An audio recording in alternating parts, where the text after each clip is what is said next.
നമ്മൾ നമ്മളിൽ വിശ്വസിക്കുക എന്നുള്ളതാണ് ഏറ്റവും പ്രധാനപ്പെട്ട കാര്യം. നിങ്ങൾ ആലോചിച്ച് നോക്കി, നിങ്ങൾ നിങ്ങളിൽ വിശ്വസിക്കുന്നുണ്ടോ? നിങ്ങൾ നിങ്ങളെ നന്നായിട്ട് അണിയിച്ചൊരുക്കുന്നുണ്ടോ? നിങ്ങൾ നല്ല ഡ്രസ് കോഡിലാണോ പോകുന്നത്?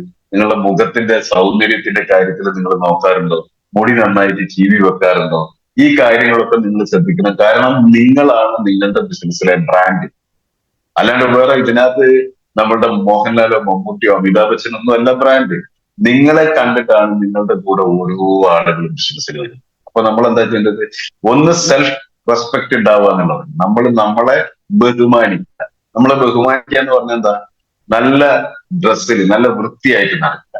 പിന്നെ ആണുങ്ങളാണെങ്കിൽ മുടിയൊക്കെ നല്ല വൃത്തിയായിട്ട് വെട്ടി, താടി വളർത്തുന്ന ആളുകളാണെങ്കിൽ താടിയൊക്കെ വെട്ടി ഒതുക്കി, അല്ലെങ്കിൽ ഷേവ് ചെയ്യുന്ന ആളുകളാണെങ്കിൽ ഡെയിലി ഷേവ് ചെയ്തിട്ട്, ലേഡീസ് ആണെങ്കിൽ നല്ല വസ്ത്രങ്ങൾ. അതിനു വേണ്ടിയിട്ട് വലിയ വില കൂടി 5000-ന്റെ 10,000-ന്റെ വസ്ത്രങ്ങൾ എടുക്കുക എന്നുള്ളതല്ല. നമ്മളുള്ള വസ്ത്രങ്ങൾ നല്ല അലക്കി തേച്ച് നല്ലപോലെ അയൺ ചെയ്തിട്ടൊക്കെ അത് നല്ല, നിങ്ങളെ കണ്ടാൽ നിങ്ങളൊരു ജേതാവാണെന്ന് തോന്നും. നിങ്ങളുടെ നടത്തത്തിലും നിങ്ങളുടെ ഭാവത്തിലും ഒരു ജേതാവാണെന്ന് തോന്നുന്ന രീതിയിൽ ആദ്യം ജേതാവാണെന്ന് എനിക്ക് തോന്നിയാലേ ഞാൻ ജേതാവാകും. അല്ലാണ്ട് എന്നെ കൊണ്ട് ഒന്നിനും കൊള്ളൂല, ഞാൻ വളരെ മോശമാണ് എന്ന് എന്നെ കൊണ്ട് തന്നെ ഞാൻ ഒരു നെഗറ്റീവ് ചിന്തയാണെങ്കിൽ ഞാൻ എന്റെ സംസാരത്തില്, എന്റെ പ്രവർത്തനത്തിൽ, ഞാൻ പറയുന്ന വാക്കുകളിലൊക്കെ അതുണ്ടാവും. അപ്പൊ എന്താ വേണ്ടത് നമുക്ക്? ഒന്ന് സെൽഫ് റെസ്പെക്ട് വേണം, പിന്നെ സെൽഫ് ലവ് വേണം. നമ്മൾ നമ്മളെ സ്നേഹിക്കുക. ഇവിടെ ഇപ്പൊ എന്താ നിങ്ങൾ ആലോചിച്ച്, നമ്മൾ സ്നേഹിക്കുന്ന ആരെ? നിങ്ങൾക്ക് ഏറ്റവും കൂടുതൽ ഇഷ്ടം ആരോടാണെന്ന് ചോദിച്ചാൽ നിങ്ങൾ എന്താ മറുപടി അറിയാ? ചില ആളുകൾ പറയും ഭർത്താവിനോടാണ്, ചില ആളുകൾ പറയും ഭാര്യയോടാണ്, ചില ആളുകൾ പറയും എനിക്ക് എന്റെ ഏറ്റവും ഇഷ്ടം എന്റെ മക്കളോടാണ് എന്നൊക്കെ പറയും. അല്ലെങ്കിൽ ചിലർ പറയും എന്റെ അച്ഛനെ, എന്റെ ഉമ്മേനെ, ബാപ്പേനെ ഒക്കെ ആണെന്നൊക്കെ പറയും. ഒരാളും എന്നെയാണ് ഏറ്റവും കൂടുതൽ ഇഷ്ടം എന്ന് പറയുന്നത് ഞാൻ കേട്ടിട്ടില്ല. അത് മാറ്റിയിട്ട് നിങ്ങൾ എന്നു മുതലാണോ 100% നിങ്ങൾ നിങ്ങളെ ഇഷ്ടപ്പെടാൻ തുടങ്ങുന്നത്, അവിടെയാണ് നിങ്ങളുടെ വിജയം തുടങ്ങുന്നത്. കാരണം നിങ്ങൾ ഉണ്ടെങ്കിൽ മാത്രമേ ഈ നിങ്ങളുടെ ഉമ്മ, ബാപ്പ, നിങ്ങളുടെ ബ്രദേഴ്സ്, നിങ്ങളുടെ കുട്ടികളൊക്കെ ഉള്ളൂ. അപ്പൊ അതുകൊണ്ട് നിങ്ങൾ സെൽഫ് ലവ് ഉണ്ടാവുക എന്നുള്ള ഏറ്റവും പ്രധാനപ്പെട്ട കാര്യമാണ്. അപ്പോ ഇന്നു മുതൽ നിങ്ങൾ നിങ്ങളെ സ്നേഹിച്ചു തുടങ്ങുക. നിങ്ങൾ കണ്ണാടിയിൽ നോക്കിയിട്ട് പറയാ, ഞാൻ എന്നെ ഇഷ്ടപ്പെടുന്നു, ഞാൻ എന്നെ സ്നേഹിക്കുന്നു, ഞാനൊരു ജേതാവാണ്, ഞാനൊരു വിന്നറാണ്, ഞാനൊരു ലീഡറാണ് എന്ന് നമ്മൾ നമ്മളെ നോക്കിയിട്ട് എല്ലാ ദിവസവും രാവിലെ എഴുന്നേറ്റാൽ ആദ്യം പറയേണ്ടതാണ്. നന്ദി പറയുക. ഒന്ന്, നമുക്ക് എണീക്കാൻ പറ്റിയതിന്, ശ്വസിക്കാൻ പറ്റിയതിന്, നടക്കാൻ കഴിയുന്നതിന്, ഇത്രയും ഐശ്വര്യമുള്ള ഒരു കുടുംബത്തെ കിട്ടിയതിന്, ഇത്രയും നല്ലൊരു ഇൻഡസ്ട്രിയില് ഏതോ ഒരു ലീഡർ, ഏതോ ഒരു സുഹൃത്തിന്റെ, ഏതോ ഒരു ബന്ധു വഴി ഇത്രയും വലിയൊരു ഓപ്പർച്യൂണിറ്റി കിട്ടിയതിന് നന്ദി പറയുക. അതിനുശേഷം കണ്ണാടിയിൽ നോക്കിയിട്ട് നിങ്ങളൊരു ജേതാവാണെന്ന് നിങ്ങളെ സ്വയം ബോധ്യപ്പെടുത്തുക. നിങ്ങളെ സ്വയം ബോധ്യപ്പെടുത്തിയാലേ നിങ്ങൾക്ക് മറ്റുള്ളവരെ ബോധ്യപ്പെടുത്താൻ വേണ്ടി. അപ്പൊ അത് ഒരു പ്രധാനപ്പെട്ട കാര്യമാണ്. നമ്മൾ നമ്മളെ സ്വയം ബോധ്യപ്പെടുത്തുക, നമ്മളുടെ സെൽഫ് ബിലീഫ് ഉണ്ടാവുക, സെൽഫ് ലവ് ഉണ്ടാവുക എന്നുള്ളത്. ഇത് നിങ്ങൾ ഒരു വ്യവസായ പ്രമുഖരായിട്ടുള്ള ഏതൊരു ആളുകളുടെയും നിങ്ങൾ ഇന്റർവ്യൂകൾ വെച്ച് നോക്കിയോ, അവരൊക്കെ വലിയ വ്യവസായികളായിട്ടുള്ള ആളുകളൊക്കെ ചെയ്യുന്ന കാര്യങ്ങളാണ് ഇതൊക്കെ. അപ്പൊ ഇപ്പൊ ഞാൻ പറയാം, അതില് ഏറ്റവും നമ്മൾ പ്രധാനമായിട്ടുള്ള കാര്യമാണ് നമ്മൾ എപ്പോഴും പറയുന്ന ഒരു ഏറ്റവും ലോകത്തിലെ തന്നെ ഏറ്റവും വലിയ ലീഡറാണ് എബ്രഹാം ലിങ്കൺ എന്ന് പറയുന്ന ആൾ. അമേരിക്കൻ മുൻ പ്രസിഡന്റ് ആയിട്ടുള്ള എബ്രഹാം ലിങ്കൺ. അദ്ദേഹത്തിന്റെ സ്റ്റോറിയൊക്കെ നമ്മൾ വായിക്കേണ്ടതാണ്. അദ്ദേഹം ജീവിതത്തിൽ ഇതുപോലെ പരാജയപ്പെട്ട ഒരാളെ നമ്മൾ കാണില്ല. പലതരത്തിൽ പല പ്രാവശ്യം എന്താ പറയാ, അമേരിക്കൻ പ്രസിഡന്റ് ആവാൻ മത്സരിച്ചിട്ട് എത്രയോ പ്രാവശ്യം മത്സരിച്ച് തോറ്റുപോയ ആളാണ്. സ്വന്തം ഭാര്യ പിണങ്ങിപ്പോയി. അങ്ങനെ ജീവിതത്തിൽ ക്രിട്ടിക്കലായിട്ടുള്ള, അതേപോലെ തന്നെ എന്താ പറയാ, മുഖസൗന്ദര്യത്തിന്റെ കാര്യത്തിലൊക്കെ ഏറ്റവും, ഫോട്ടോ കണ്ടാൽ തന്നെ ആർക്കും ഇപ്പൊ നമ്മളെ അദ്ദേഹത്തിന്റെ ഫോട്ടോ കണ്ടാൽ ഒരാൾക്കും ഒരു മതിപ്പ് തോന്നാത്ത ഒരു പേഴ്സണാലിറ്റി തോന്നുന്ന ആള് അദ്ദേഹം ചെയ്തിരുന്ന കാര്യം വെച്ചിട്ടുണ്ടെങ്കിൽ, അദ്ദേഹം ഫോറസ്റ്റിന്റെ മുന്നിൽ പോയിട്ട് ഫോറസ്റ്റിനെ നോക്കിയിട്ട് പ്രസംഗിക്കുമായിരുന്നാ പറയുന്നത്. അതൊക്കെ ഈ ഫോറസ്റ്റിൽ നിൽക്കുന്ന മുളകളും മരങ്ങളും ഒക്കെ ആയിരക്കണക്കിന് ആളുകളാണെന്ന് അദ്ദേഹം മനസ്സിൽ ചിന്തിച്ചിട്ട് ആ ഫോറസ്റ്റിലേക്ക് കൈ ചൂണ്ടി സംസാരിച്ച് ഡെവലപ്പ് ചെയ്ത് ആ സമൂഹത്തെ മുഴുവൻ മാറ്റാൻ പറ്റുന്ന ഒരു വലിയ ലീഡറായി മാറിയത്. അങ്ങനെ നമ്മൾക്കൊക്കെ മാറാൻ പറ്റുന്ന സാഹചര്യം നമ്മുടെ കയ്യിൽ കിട്ടിയിട്ടില്ല. അതാണ് നമ്മുടെ ഓപ്പർച്യൂണിറ്റി എന്ന് പറയുന്നത്. നമുക്ക് പെർഫോം ചെയ്യാൻ, നിങ്ങളെ ഒരു മീറ്റിങ്ങിന് MC ആക്കാൻ വേണ്ടിയിട്ട് വിളിക്കുന്നത് എന്തിനു വേണ്ടിയിട്ടാ? നിങ്ങളുടെ ഉള്ളിലുള്ള പെർഫോമറെ, നിങ്ങളുടെ ഉള്ളിലുള്ള ലീഡറെ പുറത്തേക്ക് കൊണ്ടുവരാൻ വേണ്ടിയിട്ടാണ്. പല ആളുകൾക്കും ആദ്യം ഈ സൂമില് ഒന്ന് വീഡിയോ ഓൺ ചെയ്ത് സംസാരിക്കാൻ പോലും കോൺഫിഡൻസ് ഇല്ലാത്ത ആളുകളെ ഇന്ന് ഘോരം മണിക്കൂറുകളോളം സംസാരിക്കാൻ പറ്റുന്ന ഒരു ലീഡറാക്കി മാറ്റുന്ന ഏറ്റവും വലിയൊരു ഇൻഡസ്ട്രിയിലാണ് നമ്മൾ വന്നത്. അതിലാലോചിച്ച് നോക്കി, നിങ്ങൾ ആലോചിച്ച് നോക്കി, ഇന്ന് ഏഷ്യയിലെ തന്നെ ഏറ്റവും വലിയ നമ്പർ 1 കമ്പനി നമ്മുടെ ബ്രോഷറിന്റെ മുകളിൽ എഴുതി വെച്ചിരിക്കുന്ന എന്താ നിങ്ങൾ അറിയില്ലേ? ബ്രോഷറിന്റെ പുറം പേജ് മറിച്ചിട്ട് അതിന്റെ ഉൾപേജിലെ ആദ്യത്തെ ഭാഗത്തെ ഇടത് ഭാഗത്ത് മുകളിൽ എഴുതി വെച്ചിട്ടുണ്ട് number 1 e-commerce based direct selling company in India എന്ന് എഴുതി വെച്ചിട്ടുണ്ട്. വെറുതെ എഴുതി വെച്ചതല്ല, ഏഷ്യയിലെ നമ്പർ 1 കമ്പനി. നിങ്ങൾ ആലോചിച്ചൊക്കെ, നിങ്ങളുടെ അടുത്തേക്ക് ചിലപ്പോ പല പല കമ്പനികളും വരുന്നുണ്ടാവും. നിങ്ങൾക്ക് പെട്ടെന്ന് പൈസ ഉണ്ടാക്കാം, നിങ്ങൾക്ക് എന്താ പറയാ വലിയ പണിയൊന്നുമില്ല എന്നൊക്കെ പറഞ്ഞിട്ട് നിങ്ങളുടെ അടുത്തൊക്കെ പല ആളുകളും വരുന്നുണ്ടാവും. നിങ്ങൾ മനസ്സിലാക്കേണ്ട കാര്യം, നമ്മളുടെ പല ലീഡേഴ്സിനും കിട്ടുന്ന ഇൻകം പോലും ടേൺ ഓവർ ഇല്ലാത്ത കമ്പനികളും ഉടായ്പ കമ്പനികളുമാണ് നിങ്ങളുടെ അടുത്ത് വരുന്നത്. അത് വലിയ വലിയ ലീഡേഴ്സിന്റെ അടുത്ത് വരില്ല. എന്നെ പോലെ ചെറൂർ സാറിനെ പോലെയുള്ള ലീഡേഴ്സിന്റെ അടുത്ത് വരില്ല. ചെറിയ റോബി, എന്താ പറയാ ബ്രോൺസ്, സിൽവർ സ്റ്റാർ പോലെയുള്ള ആളുകളുടെ അടുത്ത് വന്നിട്ട് എന്താ പറയാ, നിങ്ങളുടെ അടുത്ത് വന്നിട്ട് പറയും നിങ്ങൾ വലിയൊരു ലീഡറാണ്, നിങ്ങൾ വലിയൊരു സംഭവമാണ്, നിങ്ങളെ ഞങ്ങളുടെ കമ്പനിയിലേക്ക് വന്നിട്ടുണ്ടെങ്കിൽ നിങ്ങൾ ആദ്യത്തെ 5-ൽ 1 നിങ്ങൾ മാറും എന്നൊക്കെ പറഞ്ഞിട്ട് നിങ്ങളോട് കുറെ കാര്യങ്ങൾ പറയും. അപ്പൊ നിങ്ങൾ സ്വാഭാവികമായിട്ട് എന്താ വിചാരിക്കുക, ഞാൻ വലിയൊരു ലീഡറാണ്, അതുകൊണ്ട് അതിൽ പോയി കഴിഞ്ഞാൽ എനിക്ക് പെട്ടെന്ന് ആദ്യം നിങ്ങളെ മുബീൻ മുഹമ്മദ് ആക്കാം, അല്ലെങ്കിൽ ബെന്നി സാറാക്കാം എന്നൊക്കെ പറഞ്ഞിട്ട് അതേപോലെ ആവാം ഇപ്പൊ വന്ന കമ്പനിയാണ് എന്നൊക്കെ പറഞ്ഞിട്ട് നിങ്ങളെ തെറ്റിദ്ധരിപ്പിക്കപ്പെടാം. ഒരിക്കലും അങ്ങനെയുള്ള കുഴികളിൽ പോയി ചാടരുത്. ഒരു കാര്യം ഞാൻ നിങ്ങളോട് പറയാം, ഇതുപോലത്തെ ഒരു കമ്പനി വന്നു കഴിഞ്ഞു, ഇങ്ങനെ ഒരു കമ്പനി വരാനില്ല. ഇതുപോലത്തെ ഈ ഒരു കമ്പനി മൈലേഷ് എന്ന് പറഞ്ഞ ഒരു കമ്പനി വന്നു കഴിഞ്ഞു. കഴിഞ്ഞ 13 വർഷമായിട്ട് സക്സസ്ഫുൾ ആയിട്ട് വലിയ നേട്ടങ്ങൾ ഉണ്ടാക്കി. ഏതൊരു പഞ്ചായത്തിൽ, ഇന്ത്യയിലെ ഏതൊരു പഞ്ചായത്തിൽ പോയാലും മൈലേഷിന്റെ ഒരു വിന്നറെയെങ്കിലും കാണാത്ത ഒരു പഞ്ചായത്ത് ഇന്ത്യ മഹാരാജ്യത്ത് ഒരു പഞ്ചായത്ത് പോലും ഉണ്ടാവില്ല എന്നതാണ്. ആലോചിച്ച് നോക്കൂ, ഒരു 450 രൂപയെങ്കിലും വരുമാനം വാങ്ങാത്ത ഒരാൾ പോലും ഇന്ത്യ മഹാരാജ്യത്തിന്റെ ഒരു പഞ്ചായത്തിൽ ഉണ്ടാവില്ല. കാരണം അത്ര വലിയൊരു കമ്പനിയാണ്. ഏറ്റവും വലിയ ടേൺ ഓവർ ഉള്ള കമ്പനിയാണ് നമ്മുടെ കമ്പനി.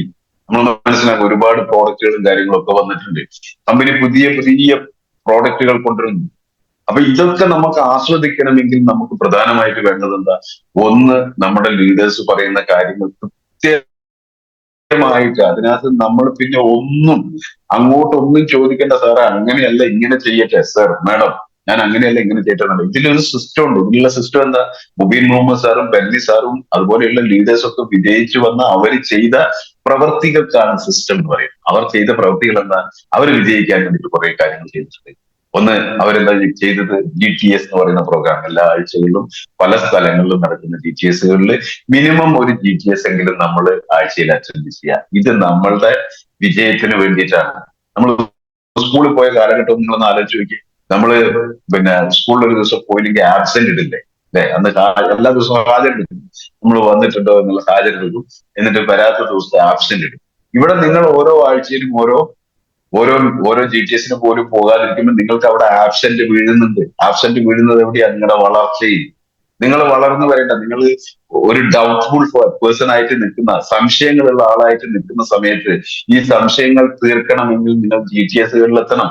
അവിടെ ഇതേപോലെ നിങ്ങളെ പോലെ സെയിം ലെവലിലൂടെ കടന്നുപോയ ആളുകളെ കണ്ട് അപ്പോയിന്റ്മെന്റ് എടുത്തു, പ്ലാൻ കൊടുത്തു, നമ്മുടെ കൂടെ അസോസിയേറ്റ് ചെയ്തില്ല, അങ്ങനെയുള്ള നെഗറ്റീവുകൾ വരുന്ന സമയത്ത് കുറെ ആളുകളെ കണ്ടു, ജോയിനിങ് ഒന്നും കിട്ടിയില്ല. ഈ സമയത്ത് നമുക്ക് അവിടെ സംശയങ്ങൾ തീർക്കണേ നമ്മൾ ആ റൂമിന്റെ അകത്തേക്ക് കയറണം. GTSന്റെ റൂമിന്റെ അകത്തേക്ക്, ഹോളിന്റെ അകത്തേക്ക് കയറി നിൽക്കുന്ന സമയത്ത് നിങ്ങളുടെ എല്ലാ സംശയങ്ങളും അവിടുന്ന് തീരും. ഇതെങ്ങനെയാണ് ചെയ്യേണ്ടത്, ഇത് ചെയ്ത് വിജയിച്ച ആളുകളാണ് നമുക്ക് അവിടെ പറഞ്ഞു തരുന്നത്. ഇങ്ങനെ ചെയ്യൂ, ഇന്ന കാര്യങ്ങൾ ചെയ്യൂ, 200 പേരെങ്കിലും ലിസ്റ്റ് ഇടൂ, ആ ലിസ്റ്റിൽ നിന്ന് ഷോർട്ട് ലിസ്റ്റ് ചെയ്യൂ, ലിസ്റ്റ് ഇട്ടിട്ടുള്ള ആളുകളെ നിങ്ങൾ ഫോം മീറ്റിംഗ് നടത്തൂ, ഫോം മീറ്റിംഗ് നടത്തിയിട്ട് ആ ഫോം മീറ്റിംഗ് നടത്തിയ ആളുകളെ 24 മണിക്കൂറിനുള്ളിൽ നമ്മൾ എന്ത് ചെയ്യണം? ഫോളോ അപ്പ് ചെയ്യും. ഇതൊക്കെ നമുക്ക് പറഞ്ഞിരുന്നു. അതുപോലെ തന്നെ നമ്മൾ ഒരു ഫോം മീറ്റിംഗ് നടത്തുമ്പോൾ ധാരാളം പ്രോഡക്റ്റുകൾ നമ്മൾ ഡെമോ ചെയ്യണം. ഈ പ്രോഡക്റ്റുകൾ ഡെമോ ചെയ്യാനും പ്രോഡക്റ്റുകൾ അവിടെ ആളുകൾക്ക് കാണണമെങ്കിലും നമ്മുടെ കയ്യിൽ പ്രോഡക്റ്റ് സ്റ്റോക്ക് വേണം. അപ്പൊ നമ്മൾ എന്ത് ചെയ്യണം? ഒരു മിനിമം 25,000 രൂപയുടെ ഒരു ഫോം ഷോപ്പിൽ വെക്കണം. എന്തുകൊണ്ടാണ് അത് പറയുന്നത്? ഫോം ഷോപ്പിൽ വെക്കണം. 25,000 രൂപയുടെ സാധനം പർച്ചേസ് ചെയ്യണം സാറ് ചിലർ ചോദിക്കുന്നതാണ്. ചെയ്യണ സുഹൃത്തുക്കളെ. കാരണം എന്താണെന്ന് ആലോചിക്കുന്നത്, ഞാൻ ട്രഡീഷണൽ ബിസിനസ് ചെയ്ത ആളാണ്. എന്റെ കയ്യിൽ സ്റ്റോക്ക് ഇല്ലെങ്കിൽ എന്റെ കയ്യിൽ കച്ചവടം നടക്കും. എന്റെ കയ്യിൽ സ്റ്റോക്ക് ഇല്ലെങ്കിൽ, ഇപ്പൊ ഞാൻ പറയുന്നത് ആണി, കെട്ടുകമ്പി, കൊട്ട, പട്ടി, കൈക്കോട്ട്, ഇങ്ങനെ സാധനങ്ങളൊക്കെ എന്റെ കടയിലുണ്ടായിരുന്നു. അപ്പൊ ഞാൻ അഥവാ ഒരു ആണി തീർന്ന് സ്റ്റോക്ക് തീരുന്ന സമയത്താണ് ആളുകൾ വന്ന് ചോദിക്കുക, ഇന്നൊരു 10 കിലോ ആണി വേണമല്ലോ. ഇതേ അവസ്ഥ ഈ ബിസിനസ്സിലും ഉണ്ട്. കാരണം എന്താ, നിങ്ങൾ ഹോം മീറ്റിംഗ് നടത്തി കുറെ ആളുകളെയൊക്കെ കണ്ടു. അപ്പൊ നിങ്ങളുടെ കയ്യിൽ മിനിമം ഒരു 25 പേസ്റ്റ് എങ്കിലും വേണം, ഹെർബൽ പേസ്റ്റ്. ഒരു 10 ഇൻഹേലർ വേണം, ഒരു 5 കവചപ്രാശം വേണം, ഒരു 5 95 വേണം. എന്താ കാര്യം വെച്ചാൽ നിങ്ങൾ ഇത് പറഞ്ഞു. ഇത് പറഞ്ഞിട്ട് അവർക്ക് സെയിം, അതായത് നമ്മളുടെ പ്രോഡക്റ്റുമായിട്ട് സെയിം ആയിട്ടുള്ള ഒരു ഇൻസിഡന്റ് വരുന്ന സമയത്താണ് നമ്മുടെ പ്രോഡക്റ്റിനെ കുറിച്ച് അവർ ഒരുപക്ഷെ ചിന്തിക്കുക. ഉദാഹരണമായിട്ട് പറയാം, നിങ്ങൾ നിങ്ങളുടെ വീട്ടിൽ വെച്ചൊരു ഹോം മീറ്റിംഗ് നടത്തി. ഹോം മീറ്റിംഗ് നടത്തിയ സമയത്ത് നിങ്ങൾ നോവേദന ജെല്ലിനെ കുറിച്ച് പറഞ്ഞു. ഒരു 4 ദിവസം കഴിഞ്ഞിട്ടാണ് ഒരാൾക്ക് തലവേദന വരുന്നത്. ആ തലവേദന വരുന്ന സമയത്ത് അയാൾ വിളിച്ചിട്ട് ചോദിക്കുകയാണ്, അല്ല അന്ന് പറഞ്ഞ നിങ്ങളൊരു ഒരു ഇതിനെ കുറിച്ച് പറഞ്ഞില്ല, തലവേദനയ്ക്കൊക്കെ ഉപയോഗിക്കുന്ന എന്തോ ഒരു ജെല്ലിനെ കുറിച്ച്, അതിന്റെ പേര് നോവേദന ജെല്ല്. ആ നോവേദന ജെല്ല് നിങ്ങളുടെ കയ്യിലുണ്ടോ എന്ന് ചോദിക്കുന്ന സമയത്ത്, അയ്യോ അത് ഞാൻ എന്റെ ലീഡറുടെ കയ്യിൽ നിന്ന് വാങ്ങിത്തരാം, അല്ലെങ്കിൽ സ്റ്റോക്കില്ല എന്ന് പറഞ്ഞാൽ അവർ തലവേദനയ്ക്ക് നിങ്ങളുടെ നോവേദന ജെല്ല് കാത്തു നിൽക്കുവോ? ഒരിക്കലും നിൽക്കില്ല. അപ്പൊ നമ്മളുടെ കയ്യിൽ സ്റ്റോക്ക് ഉണ്ടെങ്കിൽ അന്നേരം തന്നെ ഞാൻ ഇപ്പൊ എത്തിച്ചു തരാം, അത് കൊടുത്ത് പൈസ വാങ്ങി. ഇതേമാതിരി നമ്മളുടെ കയ്യിൽ ഒരു മിനിമം 25,000 രൂപയുടെ സ്റ്റോക്ക് ഉണ്ടെങ്കിൽ ഇങ്ങനെ നമ്മൾ ഹോം മീറ്റിംഗുകൾ നടത്തി കഴിഞ്ഞിട്ട് ആളുകൾ ചോദിക്കുന്ന സമയത്ത് കൊടുക്കാൻ പറ്റും. അങ്ങനെ നിങ്ങളൊരു ഉൽപ്പന്നം അയാൾക്ക് കൊടുത്തു, അയാൾക്ക് അയാളുടെ തലവേദന മാറി, അല്ലെങ്കിൽ അയാളുടെ മേലുവേദന മാറിക്കഴിഞ്ഞിട്ടുണ്ടെങ്കിൽ അയാൾ നമ്മളുടെ കൂടെ വീണ്ടും നമ്മളോട് ക്യൂരിയോസിറ്റി ഉണ്ടാവൂലേ, നമുക്ക് ബിസിനസ്സിലേക്ക് കൊണ്ടുവരാൻ പറ്റില്ലേ? അപ്പൊ ബിസിനസ്സിലേക്ക് ആളുകളെ കൊണ്ടുവരാനുള്ള ഒരു പാലമാണ് റീറ്റെയിലിംഗ് എന്ന് പറയുന്നത്. ബിസിനസ്സിലേക്ക് നമുക്ക് പുതിയ ആളുകളെ കൊണ്ടുവരാനുള്ള ഒരു പാലമാണ് റീറ്റെയിലിംഗ് എന്ന് പറയുന്നത്. അപ്പൊ നമ്മൾ എന്താ ചെയ്യേണ്ടത്? നമ്മൾ ധാരാളം റീറ്റെയിലിംഗ് ചെയ്യണം. റീറ്റെയിലിംഗ് ചെയ്യുമ്പോഴുള്ള ഗുണം എന്താ അറിയോ?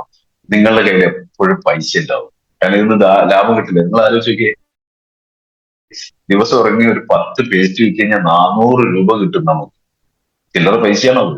400 രൂപ. 10 പേസ്റ്റ് വെക്കാൻ എത്ര സമയം വേണം? ഈ 10 പേസ്റ്റ് വെക്കാന്ന് പറഞ്ഞാൽ 10 പുതിയ ലിസ്റ്റായി നമുക്ക്. അവര് പേസ്റ്റ് ഉപയോഗിച്ചിട്ട് ഒരാൾക്ക് ഇപ്പൊ ഒരു മോണയിൽ ബ്ലീഡിങ് ഉണ്ടായിരുന്ന ആളാണെങ്കിൽ, പല്ലുവേദന ഉണ്ടായിരുന്ന, അല്ലെങ്കിൽ പല്ലിന് ഉണ്ടായിരുന്ന ആളാണെങ്കിൽ മാറ്റം വന്നു. ആ മാറ്റം വന്നു കഴിയുമ്പോൾ നമുക്ക് അടുത്ത പ്രോഡക്റ്റുകളെ കുറിച്ച് സംസാരിക്കാൻ പറ്റും. അങ്ങനെ അവർ 1000 രൂപയിൽ കൂടി ഡിസ്കൗണ്ട് റേറ്റിൽ കിട്ടാനുള്ള സാധ്യതയും അത് പറഞ്ഞു കൊടുക്കുക. അതിനു വേണ്ടിയിട്ട് എന്താ നിങ്ങളുടെ ആധാർ കാർഡും പാൻ കാർഡും ഒക്കെ തന്നു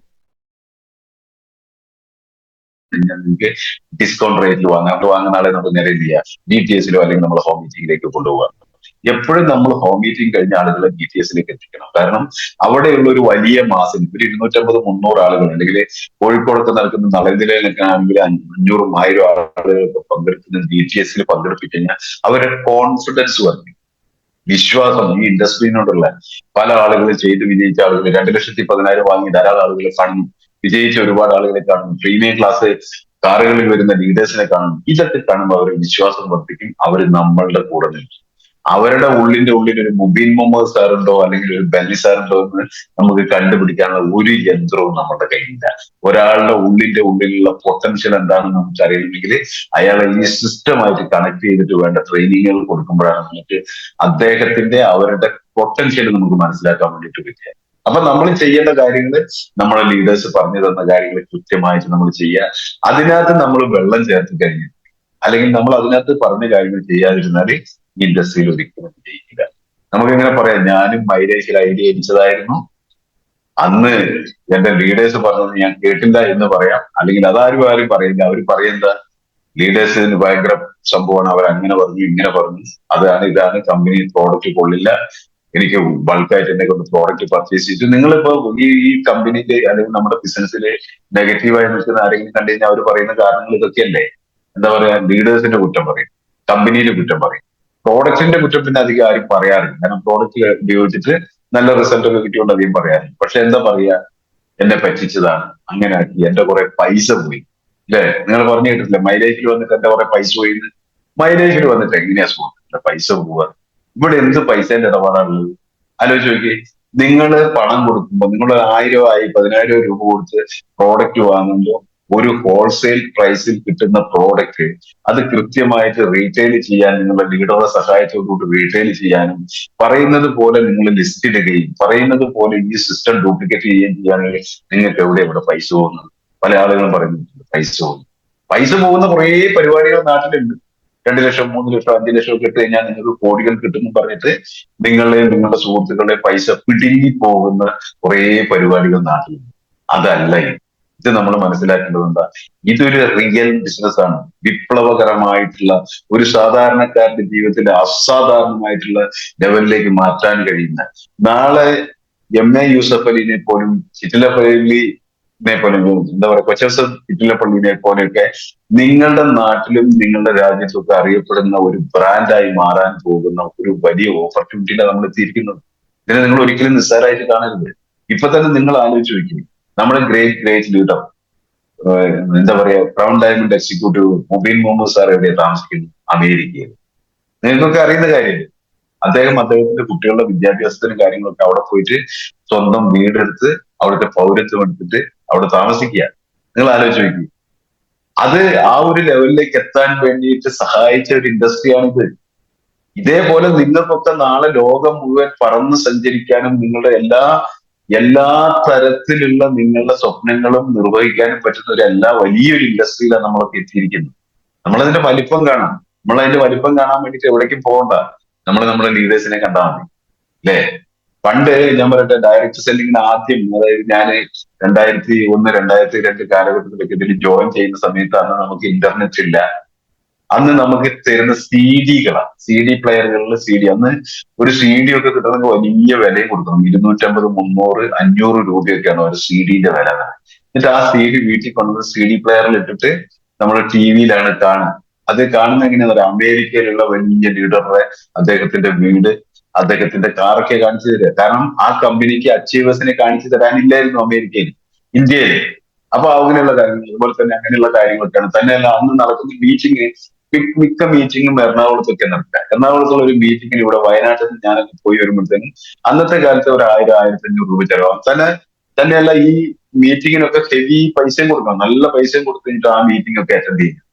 ഇന്ന് നിങ്ങൾ ആലോചിച്ചു, നമ്മുടെ GTS ഫ്രീ ആണ്. പ്രത്യേകിച്ച് ലേഡീസിനെ സംബന്ധിച്ചിടത്തോളം പ്രിയദർശിനി ബസ്സും കൂടെ വന്നുകൊണ്ട് പൈ ചെലവില്ലാതെ മീറ്റിങ്ങിന് പോയിട്ട് വരാം. ചായ കുടിക്കാനുള്ള ഒരു 10, 50 രൂപ കയ്യിൽ മതി. അപ്പൊ നിങ്ങൾ ആലോചിച്ച് നോക്കിയാൽ നിങ്ങൾക്കുള്ള ഒരു സാഹചര്യം കമ്പനി ഒരുക്കി തന്നതിനോടൊപ്പം തന്നെ ഗവൺമെന്റ് ഒരുക്കി തന്നിരിക്കുന്നു. ഇത്രയും നല്ലൊരു സാഹചര്യം എനിക്ക് കിട്ടാനേ ഇല്ല. ആലോചിച്ചേക്ക്, ഒരു ചായ കുടിക്കാനുള്ള ഒരു 10, 50 രൂപയും കയ്യിൽ പിടിച്ച് പോയി കഴിഞ്ഞിട്ടുണ്ടെങ്കിൽ നിങ്ങൾക്ക് മീറ്റിംഗ് അറ്റൻഡ് ചെയ്യാം, നിങ്ങളുടെ ടീമിനെയൊക്കെ മീറ്റിംഗ് അറ്റൻഡ് ചെയ്യാം. ഏറ്റവും കൂടുതൽ ഈ ബിസിനസ്സിൽ ഇപ്പോൾ വിപ്ലവകരമായിട്ടുള്ള മാറ്റങ്ങൾ ഉണ്ടാക്കാൻ പോകുന്നത് വനിതകളാണ്, സ്ത്രീകളാണ് ഏറ്റവും കൂടുതൽ. കാരണം എന്താ, ഇത്രയും നല്ലൊരു സാഹചര്യം കിട്ടാനില്ല. ഞങ്ങളെപ്പോലുള്ള ആളുകൾക്കുള്ള ഒരു പ്രശ്നം എന്താന്ന് വെച്ചിട്ടുണ്ടെങ്കിൽ പ്രിയദർശിനി ബസ്സിൽ കയറാൻ പറ്റില്ല. കാരണം എന്താ, സ്ഥലമില്ല, കയറാൻ വേണ്ടിയിട്ട് സ്ഥലം വേണ്ടേ. അപ്പൊ ഞങ്ങൾ വേറെ ബസ് വരുന്ന കാത്തു നിൽക്കുന്നത് ഞങ്ങൾക്കൊന്ന് മീറ്റിംഗിൽ അറ്റൻഡ് ചെയ്യണം. നിങ്ങളെ സംബന്ധിച്ചോളം നിങ്ങൾക്ക് ഗവൺമെന്റ് എല്ലാ തരത്തിലുള്ള സപ്പോർട്ടും തരുന്നു. അതിനോടൊപ്പം തന്നെ വേറൊരു ഗുണം കൂടി എന്താ, കമ്പനി GTS ഫ്രീ ആക്കി. ഇത്രയും നല്ലൊരു സാഹചര്യം കിട്ടാൻ എവിടെയുള്ളത്? നമ്മളെ പൂർവികരായിട്ടുള്ള ലീഡേഴ്സ് ഒക്കെ ഡെവലപ്പ് ചെയ്തൊരു കാര്യം ആലോചിച്ച് നോക്കി. പല ലീഡേഴ്സിന്റെ ID പോലും അടിച്ചിരിക്കുന്ന വേറെ സ്റ്റേറ്റിലുള്ള അഡ്രസ്സിലുകൾ, തമിഴ്നാട്ടില്, കർണാടക അഡ്രസ്സിലൊക്കെ അടിച്ചിരിക്കുന്നത്. കാരണം അന്ന് കേരളത്തിൽ ബിസിനസ് ഉണ്ടായിരുന്നില്ല.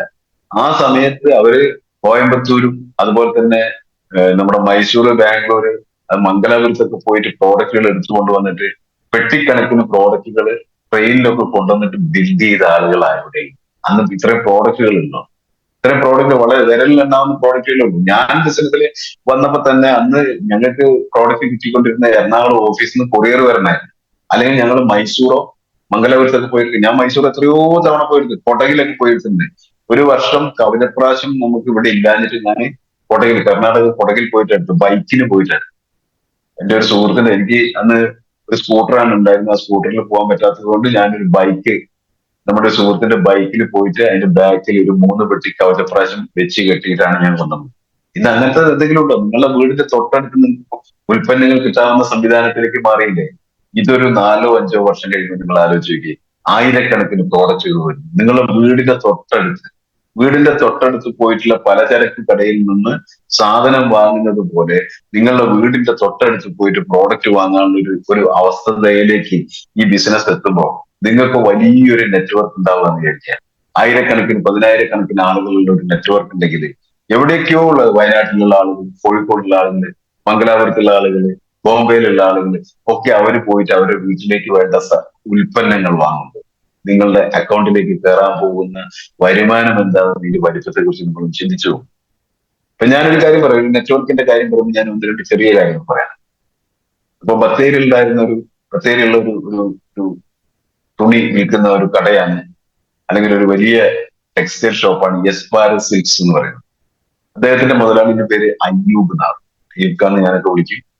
ഞാനൊക്കെ പേഴ്സണലായിട്ട് നല്ല ബന്ധമുള്ള ആളാണ്. കാരണം ഞാൻ കോളേജിലൊക്കെ പഠിക്കുന്ന സമയത്ത് അദ്ദേഹം ബത്തേരി അസംഷൻ ഹോസ്പിറ്റലിന്റെ മുമ്പിൽ റോഡ് സൈഡിൽ തുണി വെച്ച് വിൽക്കുന്ന ആളായിരുന്നു. ആദ്യം തലയിൽ ചുമന്ന് വിറ്റു, പിന്നെ റോഡ് സൈഡിൽ ഇട്ട് വിറ്റു. അതിനുശേഷം ഈ നമ്മുടെ മാരുതിന്റെ ഒമിനി കാറിൽ കൊണ്ട് നടന്ന് വിറ്റുകൊണ്ടിരുന്ന ആളാണ് അദ്ദേഹം. ബത്തേരിയിൽ അതിനുശേഷം ഒരു ഷോപ്പ് തുടങ്ങി. ഷോപ്പ് തുടങ്ങിയത് എവിടെയാന്ന് വെച്ചിട്ടുണ്ടെങ്കിൽ നമ്മൾ ചെറൂർ സാറിനൊക്കെ അറിയാം, നമ്മളുടെ മീറ്റിംഗ് നടക്കുന്ന ഹാൾ ഇരിക്കുന്ന ആ ഭാഗം വലിയ ചളിക്കുഴിയായിരുന്നു അവിടെ. വലിയ ചളി, അതായത് ബത്തേരിയിലെ ഏറ്റവും മോശപ്പെട്ട ആ അങ്ങാടിയിൽ നിന്നുള്ള മുഴുവൻ വേസ്റ്റ് വെള്ളം വന്ന് തങ്ങുന്ന ഒരു വലിയ പോത്തൊക്കെ ഇറങ്ങിക്കഴിഞ്ഞാൽ മുങ്ങിപ്പോകുന്ന അത്ര വലിയ ചളിക്കുഴിയായിരുന്നു. അങ്ങനെ ആ ചളിക്കുഴിന്റെ ഒരു ഭാഗത്ത് മണ്ണൊക്കെ ഇട്ട് നികത്തിയിട്ട് ഇദ്ദേഹം വന്നിട്ട് ഒരു ടിൻ ഷീറ്റ് ഒക്കെ വെച്ചിട്ട് ഷെഡ് ഉണ്ടാക്കിയിട്ട് അവിടെ ഒരു ചെറിയ ഷോപ്പ് തുടങ്ങി. ആ ഷോപ്പ് തുടങ്ങി അത് പിന്നീട് ഒരു ബിൽഡിങ്ങിലേക്ക് മാറി, ഇന്ന് സ്വന്തം ബിൽഡിങ്ങിലേക്കായി. ഇന്ന് അദ്ദേഹത്തിന് ഏകദേശം 5ഓളം ഷോപ്പുകളുണ്ട്. ബത്തേരിയുണ്ട്, കൽപ്പറ്റയുണ്ട്, കരുനാഗപ്പള്ളി, അങ്ങനെ 5 ഷോപ്പുണ്ട്. ആ 5 ഷോപ്പുകളിൽ ഏകദേശം ഒരു ഷോപ്പില് 2000-ൽ കൂടുതൽ തൊഴിലാളികൾ എന്ന് പറഞ്ഞാൽ 10-12,000 തൊഴിലാളികൾ അദ്ദേഹത്തിന്റെ സ്ഥാപനത്തിൽ വർക്ക് ചെയ്യുന്നു. നിങ്ങൾ ആലോചിച്ച് നോക്കിയാൽ അങ്ങനെ ഒരു സാധാരണ മനുഷ്യൻ തലച്ചുമടായിട്ട് കൊണ്ട് നടന്നിരുന്ന ആ മനുഷ്യൻ ഇന്ന് 10,000-കണക്കിന് മണിക്കൂറുകൾ ഡ്യൂപ്ലിക്കേഷൻ കിട്ടുന്ന ഒരു ബിസിനസിന്റെ ഓണറായി മാറി. ഇതേ തരത്തിലുള്ള ഒരു ബിസിനസ് അല്ലേ നമ്മുടെ കയ്യിൽ കിട്ടിയിരിക്കുന്നത്. അതിന് നമ്മൾ കുറച്ച് പ്രോഡക്റ്റുകൾ ആളുകൾക്ക് പരിചയപ്പെടുത്തുകയും ആ പരിചയപ്പെടുന്ന ആളുകളെ നിങ്ങൾ സിസ്റ്റമായിട്ട് കണക്ട് ചെയ്യുകയും ചെയ്ത് കഴിഞ്ഞാൽ നാളെ ഇതേ ഭാഗം നിങ്ങളെ കുറിച്ച് പറയില്ല. നിങ്ങൾ ചിന്തിച്ചു. അപ്പൊ എല്ലാ ബിസിനസ്സുകളും തുടങ്ങിയത് ഇങ്ങനെ ചെറുതിൽ നിന്നാണ്. ട്രഡീഷണൽ ബിസിനസ് ആവട്ടെ, എനിക്കറിയുന്ന കുറെ ആളുകളുണ്ട്. ഇങ്ങനെ ഉജാല എന്ന് പറയുന്ന കമ്പനിയുടെ ഓണർ രാമേന്ദ്ര പ്രസാദ് പേഴ്സണലായിട്ട് എനിക്ക് അറിയുന്ന ആളാണ്. കാരണം അദ്ദേഹത്തിന്റെ ഫാക്ടറി ഇവിടെ വയനാട്ടിൽ എന്റെ വീടിന്റെ അടുത്ത് തുടങ്ങിയപ്പോ അതിന്റെ ബിൽഡിംഗ് പണിയാൻ വേണ്ടിയിട്ടുള്ള സിമെന്റും കാര്യങ്ങളൊക്കെ കൊടുത്ത എന്റെ ഷോപ്പിൽ നിന്ന് പേഴ്സണലായിട്ട് എനിക്ക് അദ്ദേഹത്തെ വ്യക്തിപരമായിട്ട് അറിയുന്ന ആളാണ്. ഒരു കറുത്ത് കുറുകിയിട്ടുള്ള ഒരു മനുഷ്യൻ. അദ്ദേഹം ഉജാല എന്ന് പറയുന്ന ആ ഇത് തുടങ്ങിയപ്പോ എന്താ പറയാ, പൗഡർ നീലം, പൊടി രൂപത്തിലുള്ള നീലം ഉണ്ടായിരുന്ന കാലത്ത് തുള്ളി നീലം കൊണ്ടുവന്ന് ഉത്സവപ്പറമ്പുകളിലും വീടുകളിലും വിറ്റിട്ട് സഞ്ചിയിൽ, ഈ പണ്ടത്തെ ബുദ്ധിജീവികളൊക്കെ തൂക്കി നടത്തുന്ന തോളസഞ്ചിയില് ആ സാധനം ഉണ്ടാക്കി കൊണ്ട് നടന്ന് വിറ്റിട്ട് ഇന്ന് അദ്ദേഹത്തിന്റെ ജ്യോതി ലാബോറട്ടറീസ് എന്ന് പറയുന്ന എത്രയോ സ്ഥലങ്ങളിൽ ഫാക്ടറിയുള്ള ഒരു വലിയ സ്ഥാപനമായി. അവിടെ അവര് എന്താ പറയാ, എന്തൊക്കെ പെയിൻ അനുഭവിച്ചിട്ട് അതിലേക്ക് വരാൻ വേണ്ടിയിട്ട് ഏതൊക്കെ ബാങ്കുകളുടെ മുമ്പിൽ അവർ ലോണിന് പോയി നിന്നിട്ടുണ്ടാവും, എത്രയോ സ്ഥലത്ത് നിന്ന് അവരൊക്കെ റിജക്ട് ചെയ്തിട്ടുണ്ടാവും. ഇവിടെ നിങ്ങൾക്ക് അങ്ങനെ വല്ല കാര്യങ്ങളും ഉണ്ടോ? നിങ്ങളൊരു മിനിമം സ്റ്റോക്ക് ചെയ്ത് കുറച്ച് ആളുകൾക്ക് ലിസ്റ്റും കാര്യങ്ങളൊക്കെ കൊടുത്തു കഴിഞ്ഞിട്ടുണ്ടെങ്കിൽ വലിയൊരു മഹത്തായിട്ടുള്ള ഒരു ഇൻഡസ്ട്രീസിലേക്കല്ലേ നമ്മൾ വന്നിരിക്കുന്നത്. അപ്പൊ ഇതിന്റെ ഒരു ഞാൻ പറഞ്ഞു വന്നതിന് ഇതിന്റെ ഒരു സീരിയസ് എന്താണെന്ന് നമ്മൾ മനസ്സിലാക്കണം. പല ആളുകൾക്ക് വന്നതിനെങ്കിൽ ഇപ്പോഴും എന്റെ കയ്യിൽ കുട്ടിയിരിക്കുന്ന ഓപ്പർച്യൂണിറ്റിയുടെ വലിപ്പം എന്താണെന്ന് മനസ്സിലായിട്ടില്ല. ഇതെന്ത് വലിയ കാര്യമൊന്നുമില്ല എന്നുള്ള കാര്യങ്ങൾ നമ്മളിങ്ങനെ ഉഴപ്പി പോയിക്കൊണ്ടിരിക്കുകയാണ്. സുഹൃത്തുക്കളെ, ഓരോ ദിവസം കഴിഞ്ഞു തോറും നമ്മൾ ആയുസിന്റെ വലിപ്പം കുറഞ്ഞുകൊണ്ടിരിക്കുക എന്നുള്ള കാര്യമാണ് ഞാൻ നിങ്ങളോട് ആദ്യമേ പറഞ്ഞത്. നമുക്ക് നമ്മൾ ദിവസങ്ങൾ എണ്ണയാണെങ്കിൽ വളരെ കുറഞ്ഞ ദിവസങ്ങളെ നമ്മൾ ഈ ഈ ഈ ഭൂമി ലോകത്ത് നമ്മൾ ജീവിച്ചു പോകുന്നുള്ളൂ. അതിൽ നമ്മൾ ആലോചിച്ച് നോക്കി, നമ്മളൊരു ഇൻഡിപെൻഡന്റ് ആവുന്നപ്പോഴാണ് മറ്റുള്ള ജീവികളൊക്കെ എന്ന് പറഞ്ഞിട്ടുണ്ടെങ്കിൽ ഇപ്പൊ കോഴിയാണെങ്കിൽ കോഴിക്കുഞ്ഞുങ്ങൾ തീറ്റ എടുക്കുന്ന സമയമാകുമ്പോൾ കോഴി കൊത്തിപ്പിരിച്ചുവിടും, അല്ലേ? കോഴി പിന്നെ ആദ്യം തള്ളക്കോഴിയുടെ കൂടെ നടന്നിരുന്ന കോഴികളെ അത് കൊത്തി ഓടിക്കും. അതേപോലെ ഓരോ ജീവികളും സ്വന്തം തീറ്റ എടുക്കാൻ തുടങ്ങുന്ന സമയത്ത് ആ മക്കളെ അടിച്ച് പറഞ്ഞു വിടും. മനുഷ്യന്റെ അവസ്ഥ എന്താ? എത്ര കാലമാണ് നമ്മൾ ഡിപ്പെൻഡന്റ് ആയിരിക്കുന്നത് നമ്മുടെ മാതാപിതാക്കളുടെ മുന്നിൽ? ശരിക്കും പറഞ്ഞിട്ടുണ്ടെങ്കിൽ ഡിഗ്രി കഴിയുന്നത് വരെ, ഒരു 10-20 വയസ്സ് വരെ നമ്മൾ ഓസിയിൽ ഫുഡ് അടിച്ച് പോകുന്ന ആൾക്കാരല്ലേ? ആലോചിച്ച് നോക്കിയേ. ഇതുപോലത്തെ ഒരു ജീവി ലോകത്തിൽ വേറെ ഏതെങ്കിലും ഉണ്ടോ? വേറെ ഒരു വർഗവും ഇല്ല. മനുഷ്യൻ എന്ന് പറയുന്ന ജീവി ജനിക്കുമ്പോ തന്നെ ഡിപ്പെൻഡന്റ് ആണ്. കാരണം എന്താ, ഒന്ന് പിച്ച വെച്ച് നടക്കണമെങ്കിൽ തന്നെ 2-3 വയസ്സൊക്കെ എത്തിയിട്ടൊക്കെയാണെന്ന് ഒന്ന് ആരുടെയും കൈ പിടിച്ചൊന്നും ഇല്ലാതെ നടക്കുന്ന അവസ്ഥയിലേക്ക് എത്തുന്നത്. അത് കഴിഞ്ഞ് സ്കൂൾ വിദ്യാഭ്യാസം, കോളേജ് വിദ്യാഭ്യാസം, ഇതൊക്കെ നമ്മളെ മാതാപിതാക്കളുടെ വകയിലല്ലേ കഴിയുന്നത്. അപ്പൊ 10-20 വയസ്സും അത് കഴിഞ്ഞ് നമ്മൾ ഒരു യഥാർത്ഥ ജീവിതത്തിലേക്ക് എത്തുക. യഥാർത്ഥ ജീവിതത്തിലേക്ക് എത്തിയിട്ട് അത് കഴിയുമ്പോൾ ഒരു 50, 55, 60 വയസ്സൊക്കെ കഴിഞ്ഞ് കഴിയുമ്പോൾ പിന്നെ നമ്മൾ ഡിപ്പെൻഡന്റ് ആയി, അല്ലേ? ആരോഗ്യപരമായിട്ട് പ്രശ്നങ്ങൾ വന്നു, കണ്ണ് കാണാണ്ടായി, ചെവി കേൾക്കാണ്ടായി, നടക്കാൻ പറ്റാണ്ടായി, ഈ ഒരവസ്ഥയിലേക്കൊക്കെ വരുന്ന ഒരവസ്ഥയിലേക്ക് പോകുന്നില്ലേ? അപ്പൊ നമ്മൾ ജീവിക്കുന്ന കാലം എത്രയാണെന്ന് ആലോചിക്കുകയും എന്താ പറയുക, നമ്മൾ ഇൻഡിപെൻഡന്റ് ആയി സ്വതന്ത്രയായി ജീവിക്കുന്ന കാലം വളരെ കുറവാണ്. അപ്പൊ നമുക്ക് ഇപ്പൊ കിട്ടിയിരിക്കുന്ന അവസരത്തിൽ നമ്മൾ വളരെ ശക്തമായിട്ട് നമ്മൾ ഒന്ന് കൈവെക്കാൻ, നമ്മുടെ ലീഡർ ഒരു കൈ തരുമ്പോൾ അതിലേക്ക് ഒരു കൈ കൊടുക്കാൻ തയ്യാറായാൽ നിങ്ങൾ മരിക്കുന്നത് വരെ നിങ്ങൾ ഇൻഡിപെൻഡന്റ് ആയിരിക്കും എന്നുള്ളതാണ് ഏറ്റവും വലിയ പ്രത്യേകത. മരിക്കുന്നത് വരെ നമ്മൾ ബിസിനസ് പറയുന്നില്ലേ, നമ്മൾ മരണം വരെ നമുക്ക് ഈ ബിസിനസ് ചെയ്യാൻ. കാരണം എന്താ, ഒന്ന് വരുമാനം നമ്മുടെ കയ്യിലുണ്ടാവും, രണ്ടാമത്തെ കാര്യം നമുക്ക് ആരോഗ്യത്തോടു കൂടി ഇരിക്കാനുള്ള ഉൽപ്പന്നങ്ങൾ നമ്മുടെ കയ്യിലുണ്ട്. ഇന്ന് നമ്മൾ ലോഞ്ചിവിറ്റിനെ കുറിച്ച് സംസാരിക്കുന്ന ഒരു കാലമാണ് ലോഞ്ചിവിറ്റി. അതായത് 200 വയസ്സ് വരെ എന്റെ മരണം എപ്പോഴാവണമെന്ന് എനിക്ക് തീരുമാനിക്കാൻ പറ്റുന്ന ഒരു ലെവലിലേക്ക് നമ്മുടെ ആയുസ് മാറാൻ പോവാന്ന് പറയുന്നത്. എന്റെ മരണം എപ്പോഴാണെന്ന് എനിക്ക് തീരുമാനിക്കാൻ പറ്റും, അതിനാ ലോഞ്ചിവിറ്റി എന്ന് പറയുന്നത്. ലോഞ്ചിവിറ്റി ഒരു സയൻസ് ഇപ്പൊ ഡെവലപ്പ് ചെയ്ത് വരുന്നുണ്ട്.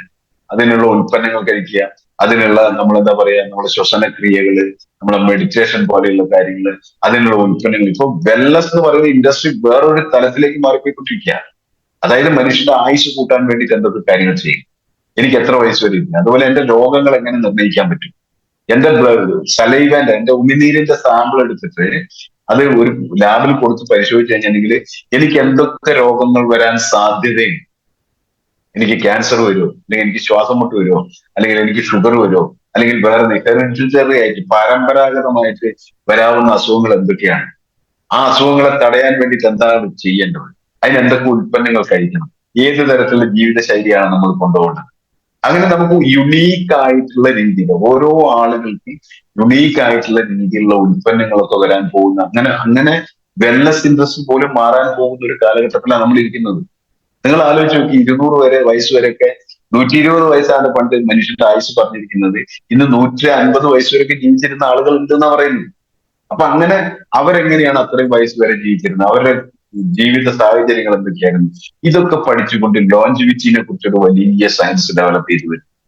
ഈ ഇങ്ങനെയുള്ള ലോകത്താണ് നമ്മൾ ജീവിക്കുന്നത്. ആ തരത്തിലുള്ള ഒരു ലെവലിലേക്ക് വരുന്ന സമയത്ത് നമ്മൾ ഈ ഒരു ബിസിനസ്സിനെ വളരെ സീരിയസ് ആയി കാണുമ്പോൾ നിങ്ങൾക്ക് ഒരാളെ ഡിപ്പെൻഡ് ചെയ്യാതെ, ഒരാളെയും ആശ്രയിക്കാതെ, മറ്റൊരാളൊക്കെ അസൂയപ്പെടുന്ന രീതിയിൽ, അതായത് നമ്മുടെ നാട്ടിൽ നമ്മളുടെ കൂടെ പഠിച്ച ആളുകളൊക്കെ കുറെ ആളുകൾ മരണപ്പെട്ടു പോയിട്ടുണ്ടാവും, കുറെ ആളുകൾ രോഗത്തോടു കൂടിയൊക്കെ ഇരിക്കുന്ന സമയത്ത് നിങ്ങളുടെ 80കളിലും 90കളിലും ഒപ്പം ആരോഗ്യത്തോടു കൂടി ഈ ബിസിനസ് ചെയ്യുന്ന ഒരു ക്രൗൺ ഡയമണ്ടും അങ്ങനെ വലിയ ലെവലിലൊക്കെ എത്തുന്ന ഒരുപാട് ആളുകൾ നിങ്ങളെ കാണുമ്പോഴത്തേക്കും നിങ്ങളുടെ കൂടെ സെൽഫി എടുക്കാനും നിങ്ങളെ കുറിച്ച് സംസാരിക്കാനും ഒക്കെ പറ്റുന്ന രീതിയിലേക്ക് ഡെവലപ്പ് ചെയ്യാൻ പറ്റുന്ന വലിയൊരു മേഖലയിലല്ല നമ്മളൊക്കെ എത്തിയിരിക്കുന്നത്. നിങ്ങൾ ആലോചിക്കും, ഇന്ന് നമുക്ക് നമ്മുടെ മുബീൻ മുഹമ്മദ് സാറിന്റെ കൂടെ ഒന്ന് സെൽഫി എടുക്കണമെങ്കിൽ എത്ര നേരം വെയിറ്റ് ചെയ്യണം. നമ്മളൊരു സിനിമാ നടന്റെയോ സിനിമാ നടിയുടെയോ കൂടെ സെൽഫി എടുക്കാൻ പോയി നിൽക്കുന്ന മാതിരി നിൽക്കണ്ടേ? ആലോചിക്ക്, ഓടി ചെന്നിട്ട് നമുക്ക് എടുക്കാൻ പറ്റും. അവിടെ ഇപ്പൊ മുബീൻ മുഹമ്മദ് സാറൊക്കെ ഒരു പ്രോഗ്രാമിൽ നിന്നിട്ട് അവിടെ ഒരു ആൾക്കൂട്ടം അല്ലേ, അവിടുന്ന് ഒരു സെൽഫി എടുക്കണമെങ്കിൽ നമ്മൾ എത്ര നേരം വെയിറ്റ് ചെയ്യണം? അദ്ദേഹം നമ്മളെപ്പോലെ കഴിഞ്ഞ ഒരു 10-13 വർഷം മുമ്പ് നമ്മളെപ്പോലെ ഒരു സാധാരണക്കാരനായിരുന്ന ആളല്ലായിരുന്നു. ഇന്ന് അദ്ദേഹത്തിനെ കാണണമെങ്കിൽ എത്ര നേരം നമ്മൾ വെയിറ്റ് ചെയ്യണം? അദ്ദേഹത്തിന്റെ ഒരു പ്രോഗ്രാം തന്നെ നമുക്കിപ്പോ എനിക്ക് തോന്നുന്നത് 4-5 വർഷം കൂടുമ്പോഴാണ് ഒരു പ്രോഗ്രാം കിട്ടുന്നത്. ആലോചിക്ക്, ഇതേമാതിരി നമ്മളെ പോലെ തന്നെ ബ്രോൺസും സ്റ്റാറും ബോബിയും ഒക്കെ കോർഡിനേറ്ററും ഡിസിയും ഒക്കെ ആയിട്ടല്ലേ അദ്ദേഹം ഈ ബിസിനസ്സിലൂടെ ഡെവലപ്പ് ചെയ്തു വന്നത്. നാളെ നിങ്ങൾക്കും ഇതുപോലെ തന്നെ ഒരുപക്ഷെ നാളെ ഒരു 2-3 വർഷം കഴിയുമ്പോൾ ഇതേമാതിരി ഒരു സമയത്ത് ഞാൻ ടെറോർ സാറിനെ വിളിക്കുന്ന സമയത്ത് സാർ എവിടെയാ ഉള്ളതെന്ന് ചോദിക്കുമ്പോൾ ഞാൻ ഇന്ന് ദുബായിലാണ് സാറേ ഉള്ളത്, ദുബായിൽ ഒരു വലിയ കൺവെൻഷൻ സെന്ററിൽ വെച്ചിട്ട് ഇന്ന് എന്റെ ഒരു മെഗാ പ്രോഗ്രാം നടക്കാണ്ട് ഇവിടെയുള്ള ഡിസ്ട്രിബ്യൂട്ടർ എന്ന് പറയുന്നത്. അത് കഴിഞ്ഞിട്ട് കുറച്ച് ദിവസം കഴിഞ്ഞ് വിളിക്കുന്ന സമയത്ത് ഞാൻ അമേരിക്കയിലാണുള്ളത് സാർ എന്ന് പറയുന്നത്. അന്ന് അവിടെയൊക്കെ നമ്മളെ കമ്പനി എത്തിക്കഴിയുമ്പോൾ, വിവിധ രാജ്യങ്ങളിലൊക്കെ നമ്മളെ കമ്പനി എത്തിക്കഴിയുമ്പോൾ ഓരോ ആളുകളും ഓരോ ലീഡേഴ്സും നമ്മളെ കമ്പനിയിലുള്ള വലിയ വലിയ ലീഡേഴ്സ് ഓരോ രാജ്യങ്ങളിൽ അവരുടെ വലിയ മെഗാ പ്രോഗ്രാമുകളിൽ ആയിരക്കണക്കിന് 10,000-കണക്കിന് ആളുകളൊക്കെ പങ്കെടുക്കുന്ന മെഗാ പ്രോഗ്രാമുകൾ നടത്തുന്നതിനെ കുറിച്ച് നിങ്ങൾ ആരെങ്കിലും വിഷൻ ചെയ്തിട്ടുണ്ടോ? എനിക്ക് ഈ കമ്പനിയെ കുറിച്ച് ഓർക്കുമ്പോൾ, ഈ ഓപ്പർച്യൂണിറ്റിനെ കുറിച്ച് എന്റെ രോമം എഴുന്നേറ്റിട്ടുണ്ട്. കാരണം എന്താ പറയുക, ഇതിന്റെ വരാൻ പോകുന്ന ഫ്യൂച്ചർ എന്ന് പറയുന്നത് അത്ര വലുതാണ്. ഒന്ന്, ഇതിന്റെ ഏറ്റവും പ്രധാനപ്പെട്ട കാര്യം എന്ന് പറയുന്നത് ആയുർവേദ ബേസ്ഡ് ആയിട്ടുള്ള ഉൽപ്പന്നങ്ങൾ. വേറെ ഒരു കമ്പനിക്കും ഇല്ലാത്ത ഏറ്റവും വലിയ പ്രത്യേകതയാണ്. ആലോചിച്ച് നോക്കിയാൽ നിങ്ങൾ, അതായത് വെൽനസ് എന്ന് പറഞ്ഞ ലോകത്തിലെ വെൽനസ് എന്ന് പറഞ്ഞത് തുടങ്ങിയത് ആയുർവേദത്തിലാണ്. ആയുർവേദം എന്ന് പറഞ്ഞാൽ ആയുഷിന്റെ വേദം. ആയുഷ് എന്ന് പറഞ്ഞാൽ നമ്മൾ ആയുഷ് ദീർഘിപ്പിക്കാൻ പറ്റുന്ന വേദമാണ് ആയുർവേദം എന്ന് പറഞ്ഞാൽ ആ സംസ്കൃത വാക്കിന്റെ അർത്ഥം പോലും അതാണ്. ആയുസിനെ ദീർഘിക്കാൻ വേണ്ടിയിട്ട്. അത് നമ്മൾ എടുത്ത് പരിശോധിച്ചറിയാം. നമ്മൾ കർക്കിടക ചികിത്സകള്, അതുപോലെയുള്ള കാര്യങ്ങൾ, ലേഹ്യങ്ങള്, ആസവങ്ങള്, ഇങ്ങനെയുള്ള കാര്യങ്ങളൊക്കെ അല്ലേ നമ്മുടെ ഈ ആയുർവേദ ഉൽപ്പന്നങ്ങളിലുള്ളത്. ഇത് ലോകം അംഗീകരിച്ച ഒരു സയൻസാണ്. അതാണ് നമ്മൾ മനസ്സിലാക്കുന്നത്. നമ്മൾ ഇന്ത്യയെക്കാൾ ഉപരി മറ്റുള്ള രാജ്യങ്ങൾ ഏറ്റവും കൂടുതൽ ഇഷ്ടപ്പെടുന്ന ഒരു ഇതാണ് ആയുർവേദം എന്ന് പറയുന്നത്. അതിനെ ബേസ്ഡ് ആയിട്ടുള്ള പ്രോഡക്റ്റ്. അതിൽ തന്നെ ഏറ്റവും കൂടുതൽ ആയുഷ് പ്രീമിയം കിട്ടിയിരിക്കുന്ന ഉൽപ്പന്നങ്ങളുള്ള ഒരു കമ്പനി നിങ്ങൾ ആലോചിച്ച് നോക്കി. ട്രഡീഷണൽ ആയി നോക്കട്ടെ, നമ്മുടെ ഡയറക്ട് സെല്ലിംഗിലായി നോക്കി കഴിഞ്ഞാൽ ഏറ്റവും കൂടുതൽ ആയുഷിന്റെ സർട്ടിഫിക്കറ്റ് ഉള്ള പ്രോഡക്റ്റുകളുള്ള ഒരു മഹത്തരമായിട്ടുള്ള കമ്പനിയാണ് നമ്മുടെ കമ്പനി. അപ്പൊ ആ ഒരു തരത്തിലുള്ള അങ്ങനെ വലിയ വിഷൻ, ആ വിഷനിൽ നിങ്ങൾ നമ്മളൊരു സയന്റിസ്റ്റ് പാനലുകളെ വെച്ച് ആലോചിച്ച് നോക്കി. DB അനന്തനാരായണ സാറിന്റെ ഒക്കെ എക്സ്പീരിയൻസ് ഉണ്ട്. യൂണിലിവർ പോലെ, ടാബർ പോലെ, അതുപോലെ റാൻബാക്സി പോലെയുള്ള കമ്പനികളിലൊക്കെ വർക്ക് ചെയ്തിരുന്ന ഒരു സീനിയർ മോസ്റ്റ് സയന്റിസ്റ്റ് ആയിരുന്ന ആള് നമ്മളുടെ കമ്പനിയിലേക്ക് വരണമെങ്കിൽ നമ്മളുടെ കമ്പനീന്റെ വലിപ്പം എന്താ നമ്മൾ ആലോചിച്ചു. അതുപോലെ തന്നെ KK രാജേഷ് എന്ന് പറഞ്ഞ മാർക്കറ്റിംഗ് എക്സിക്യൂട്ടീവ് അല്ല, മാർക്കറ്റിംഗ് സയന്റിസ്റ്റ് എന്നാണ് ഞാൻ അദ്ദേഹത്തിന് പറയാം. ഹിന്ദുസ്ഥാൻ യൂണിലിവറിലെ മാർക്കറ്റിംഗ് എക്സ്പേർട്ട് ആയിരുന്ന, അതിന്റെ മാർക്കറ്റിംഗ് മാനേജ്മെന്റിലെ ഏറ്റവും ടോപ്പ് ലെവലിൽ ഇരുന്ന ആളാണ് KK രാജേഷ് എന്ന് പറയുന്ന സാറ്. അദ്ദേഹം ഈ കമ്പനിയിലേക്ക് വരുന്നുണ്ട്. KC ഗൗഡൻ, നമ്മുടെ ഫെയർ ആൻഡ് ലവ്ലി പോലെയുള്ള ഉണ്ടാക്കിയിരിക്കുന്ന KC ഗൗഡനെ പോലുള്ള സയന്റിസ്റ്റ്, അങ്ങനെയുള്ള സയന്റിസ്റ്റുകളുടെ ഒരു പാനൽ നമുക്കുണ്ട്. KK രാജേഷ് സാറൊക്കെ നമ്മളെ മാർക്കറ്റിംഗിന്റെ തന്ത്രങ്ങൾ നമ്മളെ പഠിപ്പിക്കുന്നത്. നമുക്ക് പല ട്രെയിനിങ്ങുകളിലും നമുക്ക് നമ്മളെ ലീഡേഴ്സ് തരുന്ന ട്രെയിനിങ് ഒക്കെ എന്ന് പറഞ്ഞാൽ അദ്ദേഹത്തിനെ പോലുള്ള ആളുകളെ കിട്ടുന്ന ട്രെയിനിങ്ങുകൾ, മാർക്കറ്റിംഗിലെ തന്ത്രങ്ങൾ, എവിടേക്ക് മാറ്റങ്ങൾ വരുത്തണം, എന്തൊക്കെ കാര്യങ്ങൾ ചെയ്യേണ്ടത് എന്നുള്ള കാര്യങ്ങളൊക്കെ നമുക്ക് പറഞ്ഞു തരും. ഇങ്ങനെയുള്ള ഒരു കമ്പനി നമുക്ക് എവിടെ കിട്ടുക? ഞാൻ നേരത്തെ പറഞ്ഞു, നമ്മളുടെ പല ലീഡേഴ്സിനും കിട്ടുന്ന വരുമാനം പോലും ടേൺ ഓവർ ഇല്ലാത്ത കമ്പനികളായി ഈ നാട്ടിൽ പല കമ്പനികളുള്ളത്. ഞങ്ങൾക്ക് അതുണ്ട്, ഞങ്ങൾക്ക് ഇതുണ്ട്, ഞങ്ങൾക്ക് അങ്ങനെ പലതും ഉണ്ട്, ഞങ്ങൾക്ക് വരുമാനം ഇങ്ങനെയാണ്, ഇതൊക്കെ പറഞ്ഞു തരുന്നതാണ്. പല കമ്പനികളും വരുമാനം വെട്ടിക്കുറച്ചിട്ട് അതിന്റെ ലീഡേഴ്സ് ഒക്കെ കമ്പനി എന്താ പറയുക, വെള്ള പ്രളയത്തിൽ ഒലിച്ചു പോകുന്ന പോലെ ഒലിച്ചു പോയപ്പോ നമുക്ക് പുതിയ വരുമാനങ്ങൾ തരുന്നു. ഈ കഴിഞ്ഞ വർഷം തൊട്ട് TDF എന്ന് പറയുന്ന ഫണ്ട്, പുതിയ ഫണ്ട് ZDC അബോർഡ് ലീഡേഴ്സിന് തന്നിരിക്കുന്നു. ഇനിയും പുതിയ വരുമാനങ്ങളൊന്നും കമ്പനി വളരുന്നതിനനുസരിച്ച് കമ്പനി നമുക്ക് കോരിച്ചൊരിഞ്ഞ് തയ്യാറാണ്. ഇപ്പൊ ബെന്നിസാറൊക്കെ ഞാൻ പറയുന്നത് കേട്ടിട്ടുണ്ട്. ബെന്നിസാറൊക്കെ വരുന്ന സമയത്ത് 2-3 തരം വരുമാനം ഉണ്ടായിരുന്നു. ഇന്ന് നിങ്ങൾ ആലോചിക്കേ, 14 തരം വരുമാനങ്ങളില്ലേ നമുക്ക്? 14 തരം വരുമാനങ്ങളില്ല. അതിനെക്കുറിച്ചൊക്കെ ഒന്ന് വിശദമായിട്ട് നമ്മൾ പഠിക്കണം. നമ്മുടെ കമ്പനിയുടെ വിഷൻ എന്താണ്, മിഷൻ എന്താണ്, നമുക്ക് തരുന്ന വരുമാനങ്ങൾ എന്തൊക്കെയാണ്. അപ്പൊ ആ ഒരു ലെവലിലേക്ക് എത്തിയിരിക്കുന്ന ഒരു മഹത്തരമായിട്ടുള്ള കമ്പനിയുടെ ഒരു ഡിസ്ട്രിബ്യൂഷൻ കിട്ടിയ ആദ്യ നിരയിലുള്ള ആളുകളാണ് നമ്മളൊക്കെ. നിങ്ങൾ ആലോചിച്ച് നോക്കി, ഇന്ത്യൻ ടോട്ടൽ പോപ്പുലേഷന്റെ ഏതാണ്ട് 40% ആളുകൾ ഡയറക്ട് സെല്ലിങ്ങിൽ വരുമെന്നാണ് പറയുന്നത്. ഇന്ന് ഒരു 0.1% പോലും ഇന്ത്യൻ പോപ്പുലേഷന്റെ ആളുകൾ ഡയറക്ട് സെല്ലിങ്ങിൽ വന്നിട്ടില്ല. മൊത്തം ഇന്ത്യയിൽ വർക്ക് ചെയ്യുന്ന ലീഗൽ കമ്പനികളിൽ വന്നിട്ടില്ല. ഈ 40% വരും വർഷങ്ങളിൽ വരുമെന്ന് പറയുമ്പോൾ നമ്മളൊക്കെ ഒന്ന് സീരിയസ് ആയി പ്രവർത്തിച്ചു കഴിഞ്ഞാൽ നമുക്ക് നമ്മളുടെ ജീവിതത്തില് സ്ഥിരമായിട്ട് സീലിംഗ് അടിക്കണമെങ്കിൽ ഞാൻ പറയുന്നത് ഒരു 10,000 ID നമ്മുടെ ഓർഗനൈസേഷൻ 1-ലും 10,000 ID ഓർഗനൈസേഷൻ 2-ലും ഉണ്ടെങ്കിൽ അവരൊക്കെ അവരുടെ വീട്ടിലേക്ക് ചില്ലറ സാധനങ്ങൾ വാങ്ങിയാൽ പോലും എല്ലാ ആഴ്ചയിലും നമുക്ക് സീലിംഗ് അടിക്കുന്ന രീതിയിൽ ഒരു നെറ്റ്വർക്ക് നമുക്കുണ്ടാവും. ഇനി പ്രോഡക്റ്റ് റേഞ്ച് കൂടുന്നതിനനുസരിച്ച് ആ വോളിയം കൂടി വരും. ഫർദർ ഒരു 10,000 പേര് വന്നു, 10,000 പേര് ഓർഗനൈസേഷൻ 1-ലും 10,000 പേര് ഓർഗനൈസേഷൻ 2-ലും വന്നു. ഇനി അതിന്റെ ഫർദർ ഡെവലപ്പ് ചെയ്ത് പോകുന്നില്ല. അതിലേക്ക് അവരവരുടെ വീട്ടിലേക്ക് മാത്രം ഉൽപ്പന്നങ്ങൾ വാങ്ങുന്നത് വയ്ക്കുക.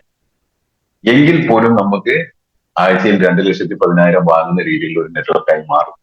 നിങ്ങൾക്ക് അതൊന്നുമല്ല നെറ്റ്വർക്ക് ഉണ്ടാവുക. 1000 ലക്ഷക്കണക്കിന് ആളുകൾ വരുന്ന നെറ്റ്വർക്കായിട്ട് ഇത് മാറും. കാരണം ആളുകളെ സംബന്ധിച്ച് നിങ്ങൾ ആലോചിച്ച് നോക്കി, ഇന്ന് നടക്കുന്ന യുദ്ധം, ഗൾഫിലൊക്കെ വലിയ അരക്ഷിതാവസ്ഥയാണ്.